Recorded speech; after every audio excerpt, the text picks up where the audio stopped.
Good morning दोस्तों। अनुष्ठान class के यूट्यूब प्लेटफॉर्म में आप सभी का बहुत बहुत स्वागत है। हम सभी आज कोशिका के पार्ट 3 के बारे में पढ़ेंगे। यानी कोशिका चैप्टर में कुछ ऐसे टॉपिक हैं जो छूट गए हैं और ये टॉपिक जो हैं वो एनसीईआरटी बुक में आपके लिखे गए हैं और इसमें से क्वेश्चन इम्पॉर्टेंट आते हैं, वो आपको पढ़ना बहुत ही ज़रूरी है। इसलिए आपको पार्ट 3 में वो चीज़ें पढ़ाई जाएंगी जो आपने दोनों लेक्चर के दौरान आपने नहीं पढ़ा है। तो आइए हम स्टार्ट करते हैं। पहला पॉइंट अगर हम देखें तो इलेक्ट्रॉन सूक्ष्मदर्शी की खोज 1940 में हुआ था। ठीक है, इलेक्ट्रॉन सूक्ष्मदर्शी की खोज 1940 में हुआ था। कोशिकांग देखें तो कोशिकांग क्या है? कोशिकांग एक कोशिकीय जीव में श्रम विभाजन किसके द्वारा होता है? कोशिकांग द्वारा होता है। यानी एक कोशिकीय जीव में जो श्रम का विभाजन किया जाता है वो कोशिकांग द्वारा होता है। इस कोशिकांग के कार्य क्या हैं? तो नए पदार्थ का निर्माण करना कोशिकांग का कार्य है। अपशिष्ट पदार्थों का निष्कासन करना ये भी कोशिकांग का ही काम है। और कोशिकांगों के कारण ही कोशिका क्या कहती है? रहती है, जीवित रहती है। यानी कोशिकांगों के कारण ही कोशिका जीवित रहती है। नोट पॉइंट में एक विशेष पॉइंट अगर हम देखें तो सभी कोशिकाओं में एक ही प्रकार के क्या होते हैं? कोशिकांग होते हैं। ठीक है, अब हम समझेंगे कोशिका झिल्ली क्या है। ठीक है, तो कोशिका झिल्ली अगर कार्य समझें तो कोशिकाओं में पदार्थों की गति जो होती है वो कोशिका झिल्ली के द्वारा ही होती है।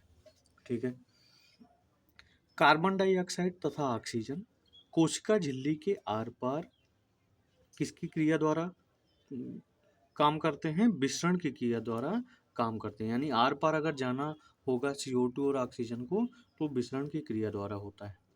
पदार्थों की जो गति होती है वो उच्च सांद्रता से कैसी होती है? निम्न सांद्रता की ओर। ठीक है, यानी कोशिका झिल्ली में जो पदार्थों की गति होगी वो उच्च सांद्रता से निम्न सांद्रता की ओर होगी।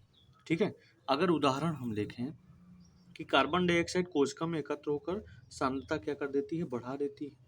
ठीक है, तो उस कंडीशन में जो वायु पर्यावरण में कार्बन डाइऑक्साइड होगा वो कोशिका में सांद्रता से क्या होगा? कम होगा।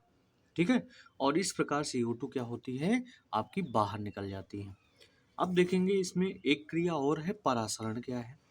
तो जल के अणुओं की गति जब वर्णात्मक पारगम झिल्ली द्वारा हो तो उसे क्या कहते हैं? परासरण कहते हैं।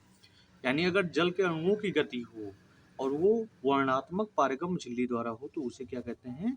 परासरण। और परासरण में जल भी क्या होता है? उच्च सांद्रता से निम्न सांद्रता की ओर गति करता है। जैसे आप पदार्थों में गति देखेंगे तो पदार्थ भी उच्च सांद्रता से निम्न सांद्रता की ओर गति करते हैं और जल भी उच्च सांद्रता से निम्न सांद्रता की ओर क्या करते हैं? गति करते हैं। अब इसी आधार पर अगर एक टॉपिक देखें कि जंतु कोशिका अथवा पादप कोशिका को शक्कर अथवा नमक के विलयन में रखने पर कौन कौन सी घटनाएं होती हैं, तो इसमें निम्न 3 घटनाएं संभव हैं। कितनी घटनाएं संभव है? 3 घटनाएं संभव हैं। पहला है हाइपोटोनिक, जिसे अल्प परासरण दाबी विलयन कहते हैं। ठीक है, दूसरा है आइसोटोनिक, जिसे समपरासरी विलयन कहा जाता है। और तीसरा है हाइपरटोनिक, जिसे अति परासर दाबी विलयन कहते हैं।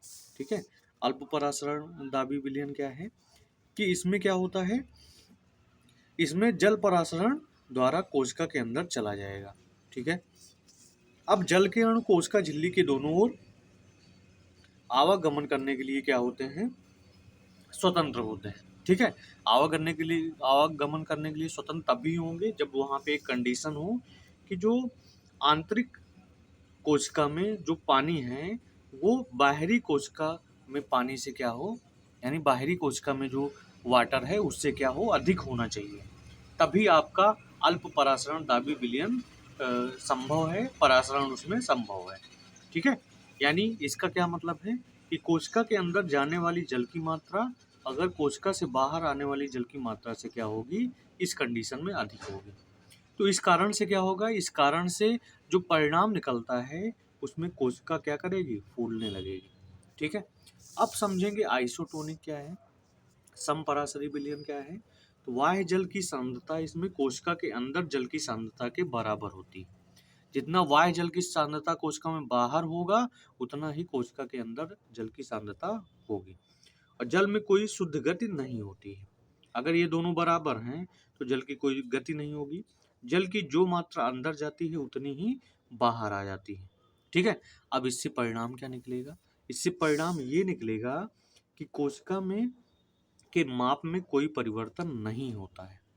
ठीक है। अब पढ़ेंगे हाइपरटोनिक, जिसे अति परासरण दाबी विलयन कहते हैं।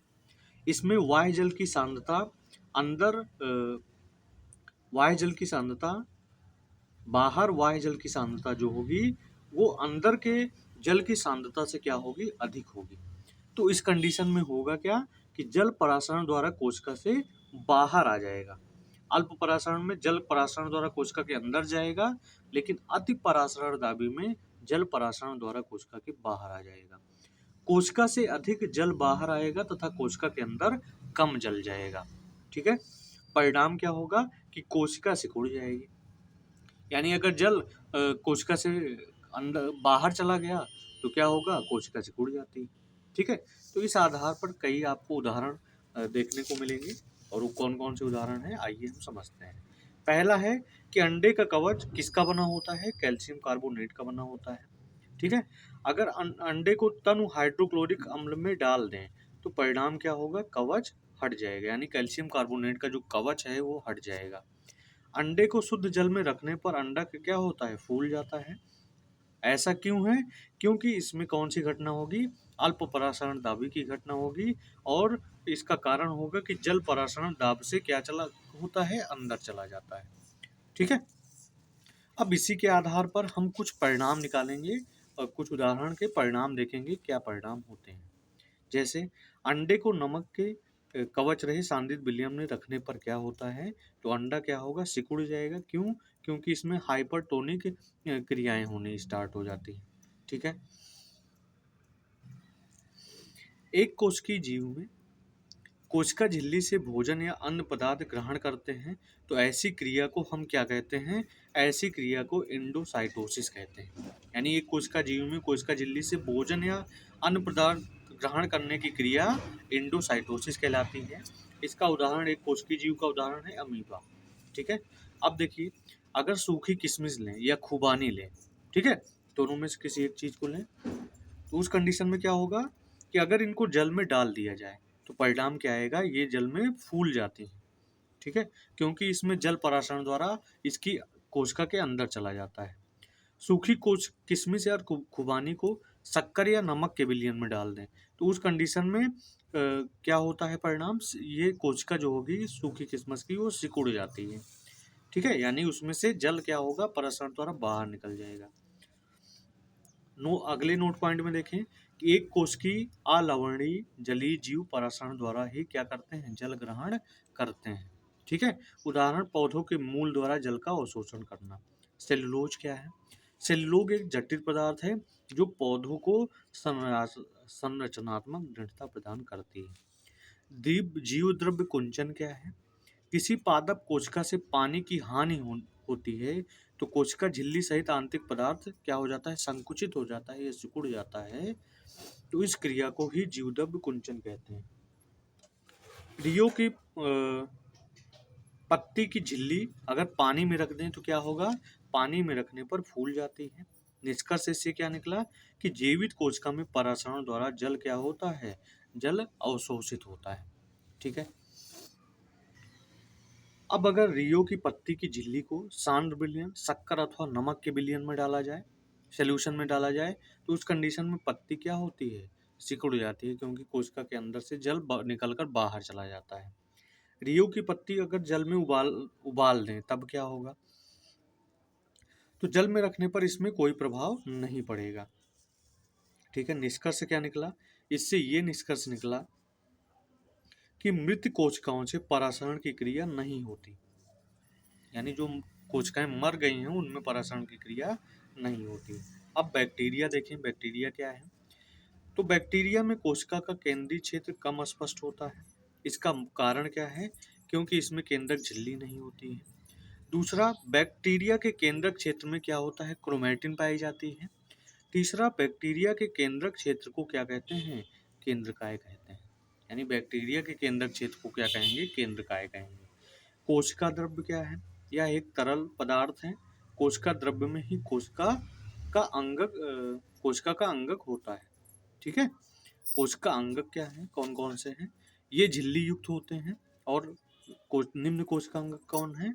अंतःपदरी जालिका कोशिका अंगक है। गोल्जी उपकरण कोशिका अंगक है। लाइसोसोम कोशिका अंगक है। माइटोकांड्रिया कोशिका अंगक है। प्लास्टिड क्या है? कोशिका अंगक है। और रसधानी क्या है? कोशिका अंगक है। ठीक है। अब इसके बाद हम देखेंगे रसधानी क्या है। तो रसधानी क्या है? यह ठोस तथा तरल पदार्थों की संग्राहक थैली की तरह होती है। ठीक है। जंतु कोशिका में रसधानी छोटी होती है, जबकि पादप कोशिका में रसधानियां बड़ी होती हैं। पादपों में यह कोशिका के आयतन का 50% से 90% तक होता है।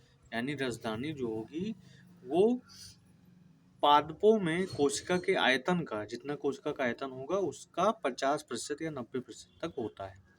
ये कोशिकाओं को स्फीति तथा कठोरता प्रदान करती हैं। ठीक है। और रसधानी में कौन कौन से पदार्थ उपस्थित होते हैं? अमीनो अम्ल उपस्थित होता है, शर्करा उपस्थित होती है और प्रोटीन। अमीबा अमीबा में जो रसधानी होती है, रसधानी में खाद्य पदार्थ होते हैं। तथा अपशिष्ट पदार्थों को बाहर निकालने में सहायक यही रसधानी होती है, जो कि अमीबा में पाया जाता है। ठीक है। इसी के साथ ये आपका कोशिका वाला चैप्टर अच्छे से कंप्लीट हो गया है। अब इसके बाद स्टार्ट करेंगे हम सब आनुवांशिक।